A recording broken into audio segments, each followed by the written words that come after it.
माजलगाव शहरातील सर्व नागरिकांना सूचित करण्यात येते की माजलगाव नगर परिषदचा भोंगळ कारभार, मालमत्ता नसतानाही पीटीआर दिली जाते आणि त्या पीटीआरचा दुरुपयोग करून तो इसम पूर्णपणे मालमत्तावर आपला मालकी हक्क गाजवत असतानाही त्याच्यावर कोणतीही कारवाई होत नाही।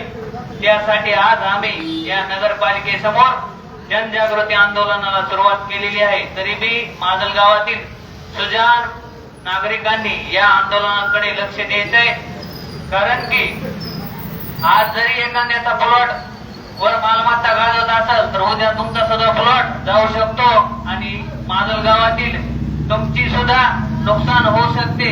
त्यासाठी आपण सगळ्यांनी मिळून या जनजागृती आंदोलनामध्ये सहभागी व्हायचंय, कारण की पीटीआर नसताना सुद्धा त्याला पीटीआर दिली जाते। असा या माजलगाव नगर परिषदेचा भोंगळ कारभार आहे।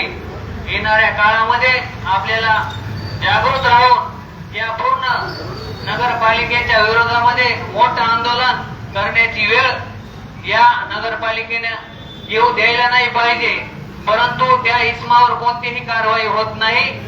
त्यासाठी आपल्याला सर्वांना मिळून आज जरी इथं आंदोलन होत असलं तरी मोठ्या स्वरूपामध्ये आपल्याला आंदोलन करायचं आहे। जनजागृती आंदोलन झालं पाहिजे, कारण की प्रत्येक जणाला आपल्या आपल्या प्लॉटची किंवा प्रॉपर्टीची आवश्यकता असते। आज एखाद्याचा प्लॉट गेला तर उद्या अजून कुणाचाही जाऊ शकतो। त्यासाठी इथं भरपूर प्रमाणामध्ये दंडशाही करून सर्वसामान्यांचे प्लॉट बळकवण्याचे काम या नगरपालिकेच्या प्रशासनाकडून होत आहे। त्यासाठी यांनी हा पीटीआर दिलाच कसा आणि दिला तर त्याच्यावर कारवाई का झाली नाही, या मागणीसाठी आज आम्ही सर्व मिळून जनजागृती आंदोलन माजलगाव या ठिकाणी करत आहोत। नगर परिषदेने तात्काळ याची दखल घ्यावी, नसता तीव्र स्वरूपाचं आंदोलन पुढच्या काळामध्ये होईल। जोपर्यंत कारवाई होत नाही तोपर्यंत या ठिकाणावर आम्ही उठणार नाही आहोत। थांबतो। जय जिजाऊ, जय शिवराय, जय भीम, इन्क्लाब जिंदाबाद।